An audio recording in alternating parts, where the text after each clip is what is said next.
Hoje vamos analisar um caso aterrorizante que vai te deixar chocado. Então assista a este vídeo até o final. As sirenes romperam o silêncio da noite quando os policiais chegaram à casa de Crystal Perry. No instante em que entraram, foram confrontados com uma cena de horror inimaginável. O sangue cobria quase todas as superfícies, o chão, as bancadas, as paredes, transformando toda a cozinha em uma tela carmesim.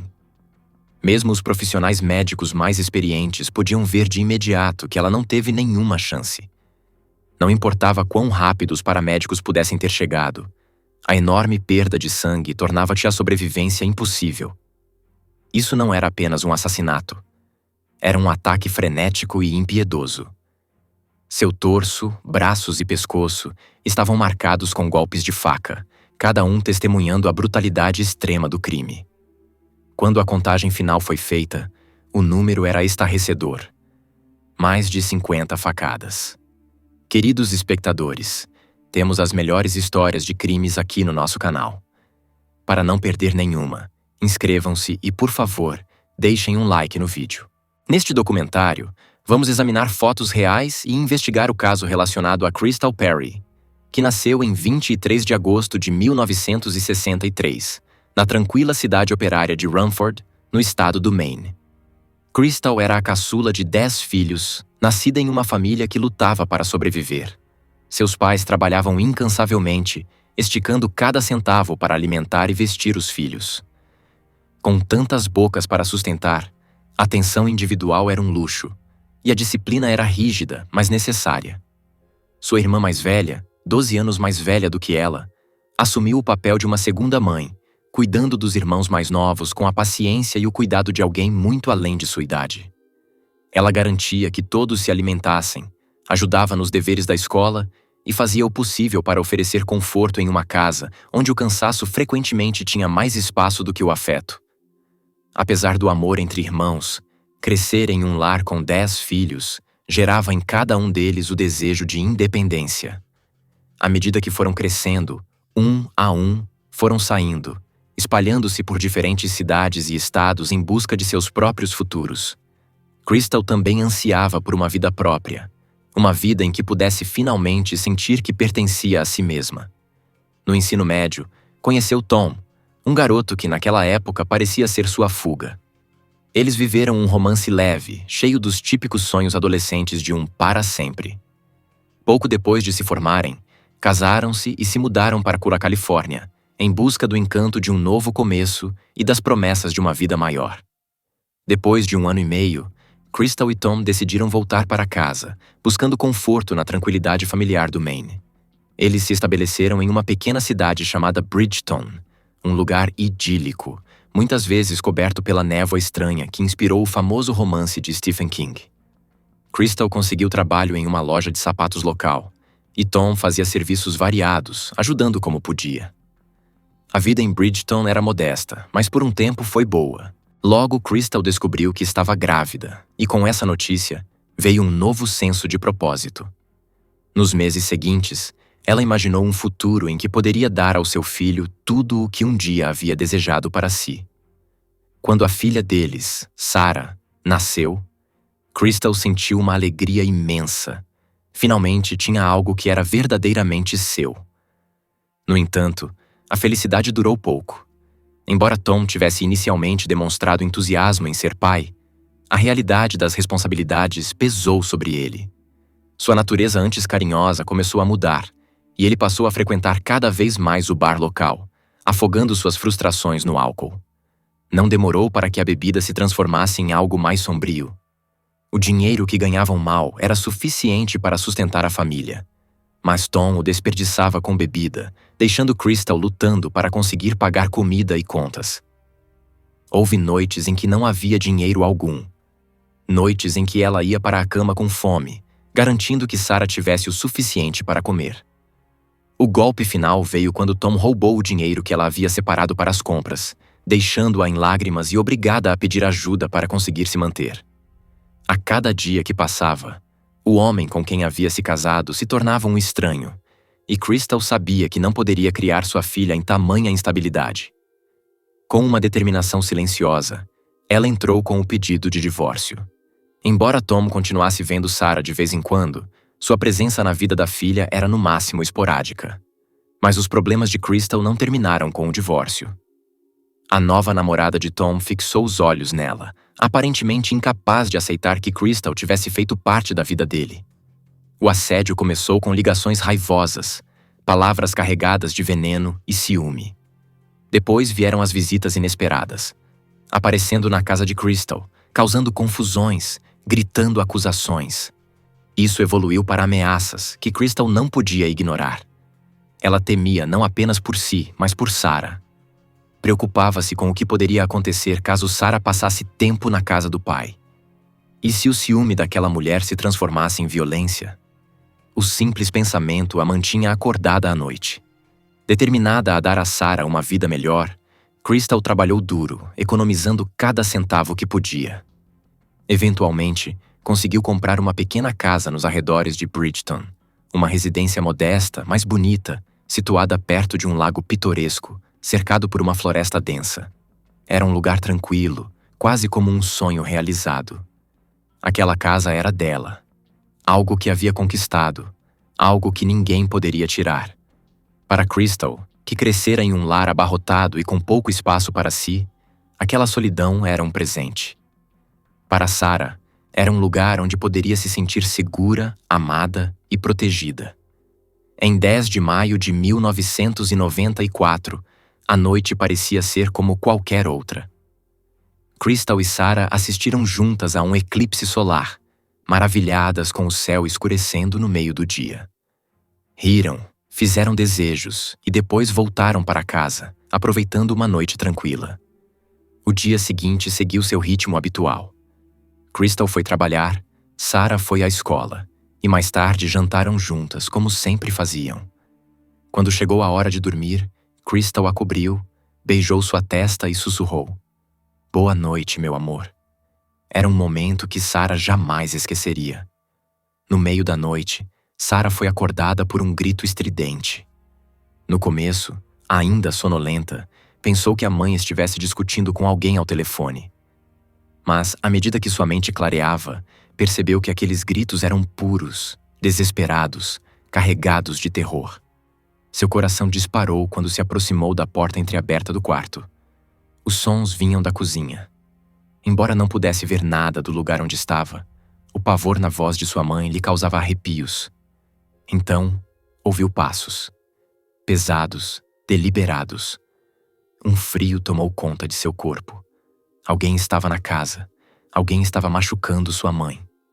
Paralisada, Sarah quase não respirava, com medo de que qualquer movimento atraísse o invasor até ela. Escondeu-se atrás da cama, esperando a qualquer momento que a porta se abrisse. Mas em vez disso, ouviu a gaveta da cozinha sendo aberta, seguida por um barulho de talheres sendo remexidos. O silêncio horrível que se seguiu foi ainda mais assustador do que os gritos. Apesar de ter apenas 12 anos, Sarah entendeu com uma clareza arrepiante que um intruso desconhecido havia assassinado sua mãe. Ela queria correr até ela, tentar impedir o assassinato. Mas o terror absoluto a dominava, impedindo-a de se mover. Sua mente gritava para agir, para fazer algo, mas seus instintos a alertavam de que enfrentar um agressor armado significaria sua própria morte. Os minutos se arrastaram em completa imobilidade. Sarah permaneceu congelada, ouvindo atentamente qualquer som que pudesse indicar o próximo movimento do invasor. Será que ele viria atrás dela? Será que procuraria outras vítimas na casa? Mas nada aconteceu. O silêncio era perturbador. A ausência de movimento a fez estremecer e uma sensação esmagadora de pavor tomou conta de seu peito.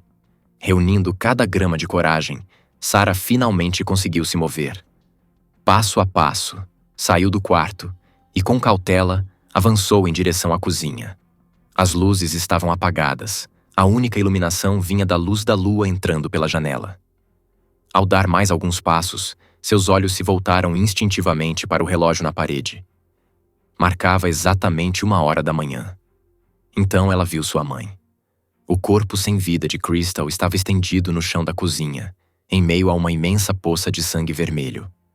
A quantidade era absurda, quase surreal, e por um instante, Sarah sentiu que iria desmaiar. Quis acreditar que aquilo era apenas um pesadelo, que acordaria a qualquer momento, segura em sua cama. Mas precisava de ajuda. Seu olhar trêmulo se fixou no telefone, caído a poucos centímetros dos dedos estendidos de sua mãe. Ela se lançou até ele, quase sem ar, e discou 911. Mas ao levar o aparelho ao ouvido, só silêncio. Nenhum tom de linha, nenhuma atendente. Desesperada, correu até o quarto da mãe, onde havia outro telefone. Pegou-o e discou novamente, mas o resultado foi o mesmo. Sarah percebeu que tinha apenas uma opção. Precisava encontrar ajuda pessoalmente. Sem perder mais um segundo, saiu correndo da casa, em meio ao ar frio da noite. Vestindo apenas um pijama fino e descalça sobre o chão úmido, ela disparou pela rua. Bateu na primeira porta que encontrou, mas ninguém respondeu. Desesperada, correu até a casa seguinte, depois outra, ainda sem resposta. A cidade parecia um vazio fantasmagórico. Então, finalmente, surgiu um fio de esperança. Ela avistou um restaurante italiano à distância, com as janelas ainda fracamente iluminadas. Os proprietários moravam no prédio anexo. Com o pouco de energia que ainda lhe restava, correu até a porta deles e bateu freneticamente. Depois do que pareceu uma eternidade, a porta se abriu lentamente, revelando os rostos atônitos e preocupados dos donos do restaurante. Sarah mal conseguiu pronunciar as palavras. Alguém havia atacado sua mãe. O peso do terror e da exaustão fez suas pernas cederem, mas o casal a amparou, puxando-a para dentro. Eles não perderam tempo e ligaram para o 911. Em questão de minutos, sirenes romperam a calma da noite quando os policiais chegaram à casa de Crystal. No momento em que entraram, se depararam com uma cena de horror inimaginável. O sangue cobria quase todas as superfícies.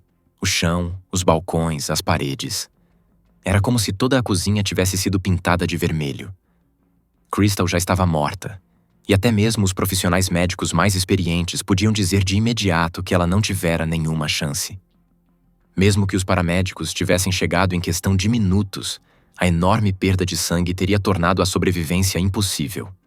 Os investigadores imediatamente começaram a vasculhar a cena do crime.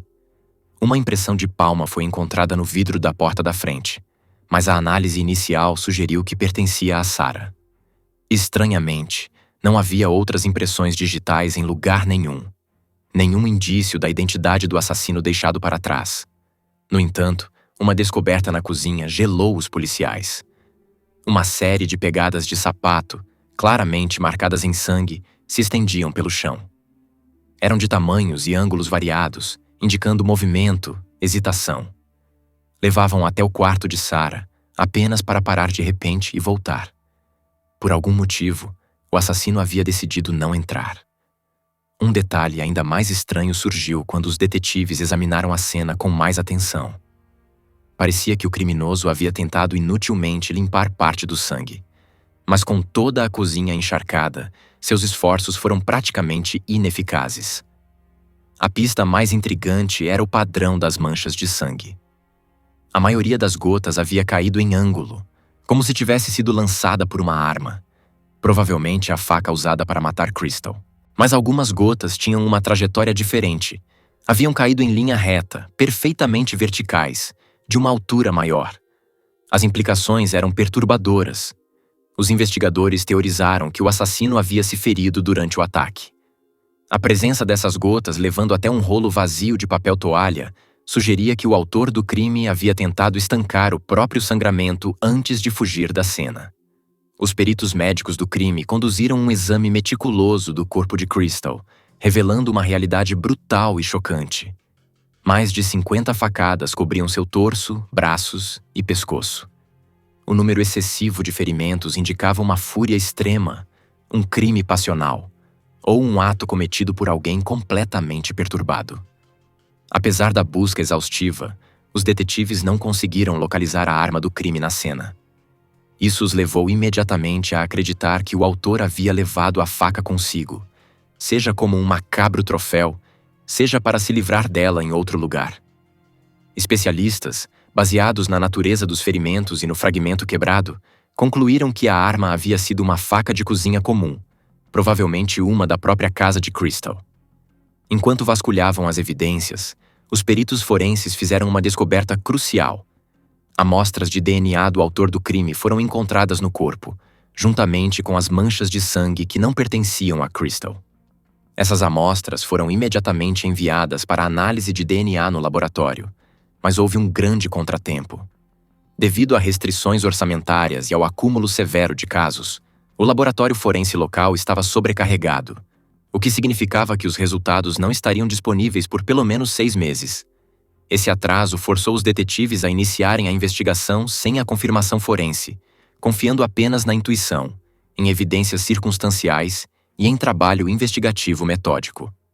O primeiro caminho da investigação foi descartar a hipótese de roubo. No entanto, uma rápida avaliação revelou que nada havia sido levado da casa. Objetos de valor permaneciam intactos e não havia sinais de arrombamento. Isso levou os detetives a acreditar que Crystal havia aberto a porta de boa vontade para seu assassino. Considerando que estava de pijama, era improvável que esperasse visitas tão tarde da noite. Os investigadores teorizaram que o assassino era alguém que Crystal conhecia pessoalmente ou um estranho que conseguiu enganá-la para que o deixasse entrar sob falsos pretextos. Sem um suspeito imediato em mente, os detetives voltaram sua atenção para a única testemunha. Sarah. A traumatizada menina de 12 anos havia sido levada ao hospital para avaliação. E foi lá que os investigadores a interrogaram. Primeiro perguntaram por que ela havia escolhido correr até os vizinhos em vez de ligar para o 911 de dentro da casa. Sarah explicou que os 2 telefones da residência não funcionavam, uma resposta que levantou suspeitas entre os policiais. Ao inspecionarem a cena do crime, os detetives testaram os telefones e verificaram que estavam em perfeito funcionamento, realizando chamadas com sucesso. O interrogatório então mudou o foco para o crime em si. Sarah havia visto o assassino? Ela afirmou que não tinha saído de seu quarto até que tudo tivesse acabado.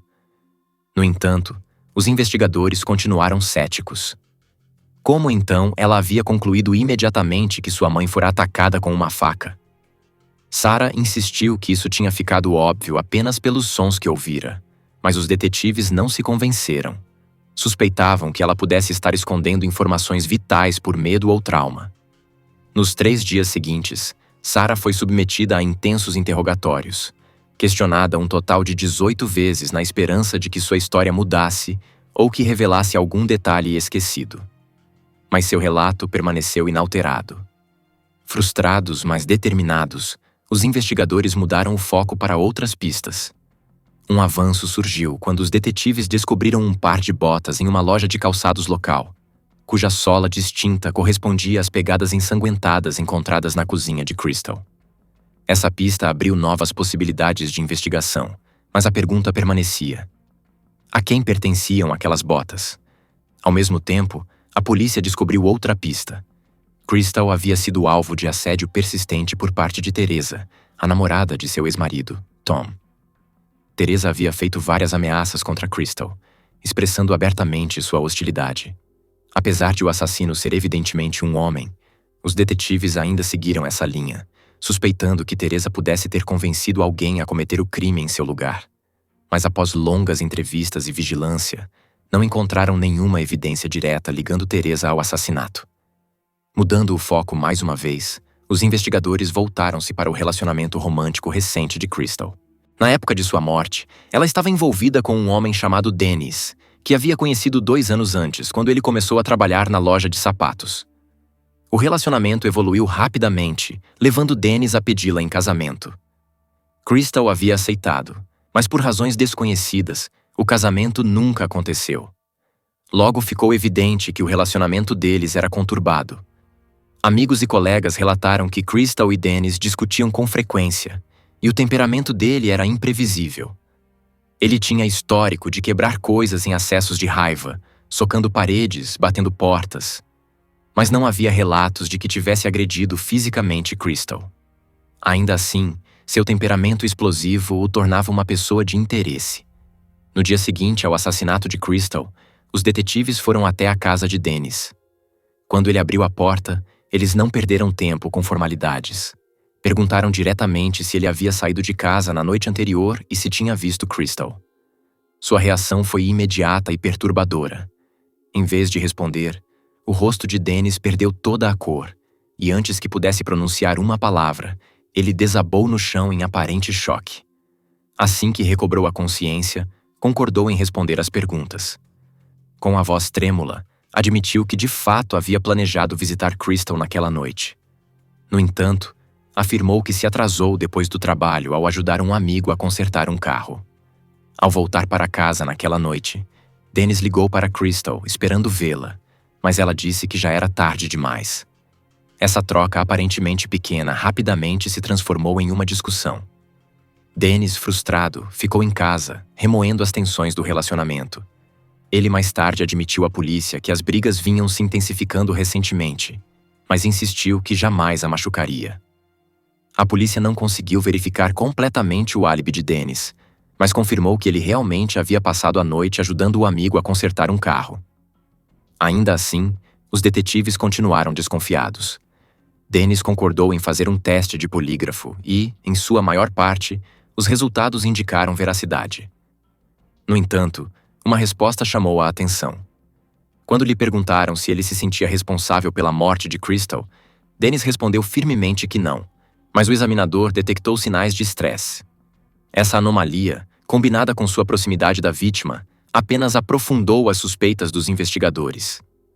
Para aumentar o mistério, os detetives notaram que o tamanho do sapato de Dennis correspondia ao das pegadas encontradas na cena do crime, embora não tenham encontrado nenhum calçado correspondente em sua casa. Quando lhe pediram uma amostra de DNA, ele prontamente concordou, mas fez um pedido incomum. Ele pediu um favor pessoal aos detetives. Caso algum dia decidissem prendê-lo, que viessem ao seu local de trabalho pela porta dos fundos, em vez de causar um escândalo. Ele explicou que respeitava seu empregador e não queria atrapalhar os negócios. Considerando que ele afirmava com veemência sua inocência, esse pedido pareceu estranho e preventivo para os detetives. À medida que continuaram investigando, os investigadores descobriram algo alarmante. Eles entraram em contato com a melhor amiga de Crystal, que morava em outra cidade, e souberam que Crystal havia confidenciado a ela apenas semanas antes do assassinato. Crystal havia expressado um medo crescente de Dennis, dizendo à amiga que as discussões entre eles estavam se tornando cada vez mais intensas e que o temperamento dele estava piorando. Ela até havia cogitado terminar o relacionamento, mas tinha receio de como ele reagiria. A polícia então recorreu aos colegas de trabalho de Crystal, na esperança de obter mais informações. Uma colega não forneceu nada útil durante a entrevista, mas algo suspeito aconteceu logo depois. Pouco após a saída dos detetives, Dennis apareceu no local de trabalho dela e começou a pressioná-la por detalhes sobre o que ela havia contado à polícia. Esse comportamento aumentou ainda mais as suspeitas, mas sem provas concretas, os detetives não puderam fazer nada além de continuar procurando. Com o passar das semanas, surgiu outra pista inesperada. Um homem chamado Donnie, conhecido por beber muito e por seu hábito de inventar histórias, havia sido ouvido em uma festa se gabando de ter matado Crystal. Testemunhas relataram que ele estava muito embriagado quando fez a declaração. Quando a polícia o levou para interrogatório, Donnie afirmou não se lembrar da festa nem da suposta confissão e negou veementemente qualquer envolvimento no assassinato. Sua reputação como fonte não confiável tornou difícil determinar se suas palavras eram verdadeiras ou apenas bravatas de bêbado. No fim, os investigadores tiveram que liberá-lo por falta de provas. Enquanto isso, surgiu outra denúncia sobre uma caminhonete preta com placas de New Hampshire que havia sido vista perto da casa de Crystal na noite do assassinato. A polícia investigou essa pista, mas ela não levou a lugar nenhum. Ninguém conseguiu vincular definitivamente o veículo ao crime. Em outra reviravolta bizarra, uma mulher relatou que na noite do assassinato, ela passava de carro em frente à casa de Crystal quando ouviu sirenes. Acreditando que elas se dirigiam para seu namorado, que tinha histórico de problemas com a lei, ela continuou atenta à estrada. Foi então que percebeu um carro a seguindo agressivamente com o farol alto ligado. Sentindo-se perseguida, ela fez uma curva repentina em outra rua, mas o carro passou direto em vez de segui-la. Embora a polícia tenha considerado a possibilidade de que esse carro pudesse estar ligado ao crime, nunca conseguiram verificar uma conexão. Sem pistas sólidas, a família de Crystal decidiu tomar uma atitude. Reunindo seus recursos, levantaram $10.000 como recompensa por qualquer informação que levasse a uma prisão. Panfletos foram distribuídos por toda a cidade, implorando para que testemunhas aparecessem. Mas logo surgiu um fato perturbador. Teresa, a namorada do ex-marido de Crystal, Tom, foi vista várias vezes arrancando os panfletos. Dada a animosidade passada de Teresa contra Crystal, os detetives revisitaram brevemente a possibilidade de seu envolvimento. No entanto, Tom também foi minuciosamente investigado, e seu alcoolismo avançado levantava dúvidas sobre sua capacidade de cometer um crime tão calculado. Além disso, não havia um motivo claro que o ligasse ao assassinato. A polícia também investigou outros 2 homens com quem Crystal havia se relacionado após o divórcio, mas nenhum deles trouxe pistas relevantes. Para garantir que não deixariam nada passar, todos os suspeitos em potencial, incluindo Tom, voluntariamente forneceram amostras de DNA. O departamento aguardava ansiosamente os resultados forenses, na esperança de uma descoberta. 9 meses após o assassinato de Crystal, os investigadores finalmente receberam os aguardados resultados do DNA. Mas os achados deixaram mais perguntas do que respostas. As amostras de sangue e sêmen coletadas na cena do crime não correspondiam a nenhum dos principais suspeitos. Nem Dennis, nem Tom, nem Donnie, nem qualquer outro ex-parceiro de Crystal. Os resultados apenas aprofundaram o mistério, eliminando todos os suspeitos que haviam considerado viáveis. Os detetives, ainda desconfiados de Dennis, solicitaram outra amostra de DNA dele para testes adicionais. No entanto, mais uma vez, os resultados foram conclusivos. Ele não era o autor do crime. Diante de um beco sem saída, a polícia ficou com apenas uma possível fonte de novas informações: Sarah. Eles ainda presumiam que ou ela estava mentindo para eles, ou sua mente havia bloqueado as memórias horríveis do assassinato da mãe e que, na verdade, ela havia visto o assassino. Naquele momento, Sarah morava com a tia no Texas, bem longe da pequena cidade onde sua mãe havia sido brutalmente assassinada. A polícia, determinada a encontrar qualquer detalhe que pudesse ajudá-los a resolver o caso, viajou pelo país para falar pessoalmente com ela. Ao chegarem, submeteram Sarah a um teste de polígrafo, na esperança de que ele revelasse inconsistências em suas declarações anteriores. No entanto, os resultados não mostraram sinais de engano. Ainda assim, os investigadores não ficaram totalmente convencidos. Continuaram interrogando-a, dia após dia, pressionando-a implacavelmente por qualquer pequeno detalhe que pudesse ter passado despercebido. Todas as vezes, Sarah manteve sua posição. Ela não tinha visto o assassino. Frustrados, mas sem alternativa, os detetives acabaram tendo que aceitar sua resposta e seguir em frente. Sem novas descobertas, o caso esfriou, permanecendo sem solução por anos. Apesar da falta de progresso, as autoridades nunca pararam de procurar o assassino de Crystal. Eles entrevistaram inúmeras pessoas, reavaliaram antigos suspeitos e seguiram todas as pistas, por mais insignificantes que parecessem. Mas todos os esforços levaram a becos sem saída. A esperança diminuía, e a família de Crystal, especialmente Sarah, ficou sem qualquer desfecho.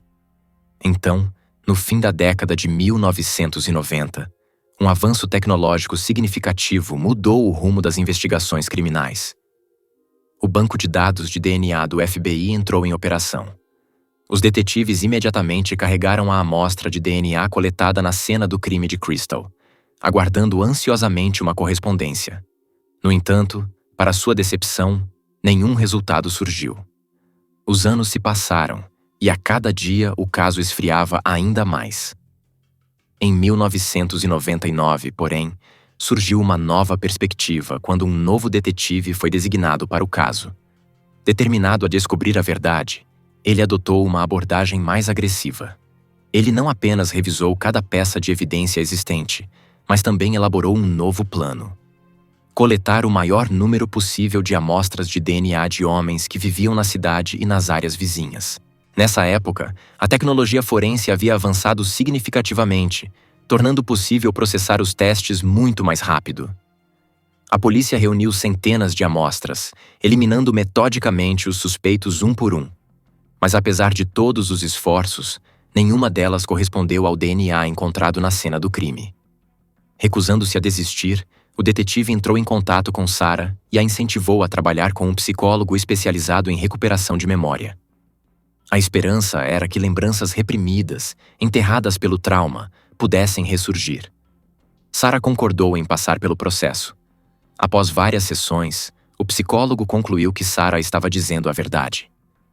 Ela havia realmente bloqueado a memória e não conseguia recordar nenhum detalhe adicional sobre o assassino. Mais uma vez, a investigação chegou a um beco sem saída. Durante anos, o caso permaneceu adormecido, com os detetives ocasionalmente revisitando-o, mas sem encontrar novas pistas. Então, em 2006, ocorreu uma reviravolta inesperada. Os investigadores receberam um alerta do banco de dados do FBI. Finalmente, depois de mais de uma década, uma correspondência de DNA havia sido encontrada. O perfil pertencia a um homem chamado Michael Hutchinson, alguém que nunca havia sequer sido considerado suspeito. Os detetives rapidamente investigaram sua vida. Descobriram que, em 2003, Michael havia sido preso por agressão e por fazer ameaças com uma arma. Ele cumpriu 6 meses de prisão e recebeu 3 anos de liberdade condicional. Como parte de sua prisão, uma amostra de DNA foi coletada, mas devido a uma falha administrativa, ela nunca foi carregada no Banco de Dados Nacional. Ela permaneceu por anos em um laboratório forense, despercebida e não processada. Então, 3 anos depois, em 2006, Michael foi preso novamente, desta vez por dirigir sob a influência de álcool com seus filhos no carro. Ele foi liberado sob fiança, mas não compareceu ao tribunal, o que resultou em um mandado imediato de prisão contra ele. A polícia acabou o encontrando, em seu próprio casamento. Conforme o procedimento padrão, ele foi colocado sob custódia e outra amostra de DNA foi coletada. Desta vez, a amostra foi carregada prontamente, e em poucos dias, foi associada ao DNA encontrado na cena do crime de Crystal. O detetive responsável pelo caso de Crystal imediatamente entrou em contato com Sarah, informando-a da descoberta. No entanto, ele a orientou a manter a informação em sigilo, até que as autoridades estivessem prontas para prosseguir com as acusações formais. Então, ele fez uma pergunta crucial. Ela conhecia Michael Hutchinson? Sarah pensou com cuidado, mas no fim respondeu que não. Ela nunca tinha ouvido falar dele. Com Michael já encarcerado, o detetive construiu meticulosamente o caso contra ele, garantindo que as provas fossem incontestáveis. Ele descobriu que na época do assassinato de Crystal, Michael morava em Bridgeton, a apenas 3 quilômetros de sua casa. Com 19 anos de idade, ele era uma presença frequente na região, passando regularmente em frente à casa de Crystal a caminho de visitar sua mãe. Sua rotina diária o colocava várias vezes próximo à cena do crime, tornando plausível que ele tivesse notado Crystal e desenvolvido uma fixação doentia por ela. Quando o detetive visitou Michael na prisão para confrontá-lo sobre o assassinato, o suspeito manteve-se desafiador. Negou categoricamente qualquer envolvimento, afirmando que nunca tinha conhecido Crystal em sua vida. Mas as provas forenses eram incriminadoras. Seu sêmen havia sido encontrado no corpo de Crystal e seu sangue havia sido descoberto na cena do crime. Quando questionado sobre como poderia explicar isso, Michael não teve resposta. Durante a entrevista, o detetive fez outra observação importante. Michael tinha uma grande cicatriz na palma da mão. Esse detalhe, aparentemente pequeno, era significativo porque os investigadores acreditavam há muito tempo que o assassino de Crystal havia se ferido durante o ataque. Embora a cicatriz em si não fosse uma prova irrefutável, ela fortalecia ainda mais o caso contra ele. Eventualmente, com as provas de DNA esmagadoras, Michael foi formalmente acusado do assassinato de Crystal. Os promotores traçaram um retrato arrepiante do que provavelmente havia acontecido naquela noite. Na noite do ataque, ele decidiu agir, invadindo a casa dela com intenção. Embora ele tenha se recusado a confessar e os detalhes exatos do crime permanecessem desconhecidos, as evidências eram indiscutíveis. Michael havia agredido e brutalmente assassinado Crystal. Durante o julgamento, um mistério de longa data foi finalmente explicado. Como Michael conseguiu evitar deixar uma única impressão digital na cena do crime? A resposta foi inesperada, mas lógica. Michael havia passado anos trabalhando como pedreiro, e devido à natureza do trabalho, os relevos de suas digitais foram gradualmente se desgastando. Isso significava que, mesmo que tivesse tocado em várias superfícies na cena, ele fisicamente não poderia deixar impressões digitais distintas. Essa revelação, embora fascinante, pouco ajudou sua defesa. Ao contrário, apenas fortaleceu o argumento da acusação de que ele havia cometido o crime com a consciência de que não deixaria nenhum rastro comprometedor. Em uma tentativa de se salvar, Michael apresentou sua própria versão dos acontecimentos, inventando uma história que desafiava a lógica. Ele afirmou que, na noite do assassinato, conheceu Crystal em um bar local. Segundo ele, eles beberam juntos e depois foram para a casa dela. Em algum momento, alegou ele, um homem mascarado vestindo uma jaqueta preta de motociclista invadiu a casa. Esse agressor misterioso, disse ele, o nocauteou e em seguida assassinou Crystal. Quando Michael recobrou a consciência, insistiu que tentou lutar contra o agressor, mas foi ferido na mão antes que o homem fugisse. Em vez de pedir ajuda ou alertar as autoridades, Michael admitiu que também deixou a cena do crime sem qualquer explicação razoável. Sua história estava cheia de inconsistências, e a acusação rapidamente a destruiu. Primeiro, as únicas pegadas encontradas na cena do crime pertenciam a Michael. Se outro homem tivesse entrado na casa, isso significaria que ele o fez descalço, uma noção absurda e altamente improvável. Em segundo lugar, apesar das alegações de Michael, não havia uma única testemunha que pudesse corroborar sua história. Ninguém no bar se lembrava de tê-lo visto com Crystal naquela noite, lançando ainda mais dúvidas sobre seu relato. O julgamento chegou ao fim em 9 de abril de 2007. O júri deliberou por apenas um curto período antes de retornar com um veredito unânime. Michael Hutchinson foi considerado culpado em todas as acusações. O juiz aplicou a sentença mais severa possível: prisão perpétua sem possibilidade de liberdade condicional.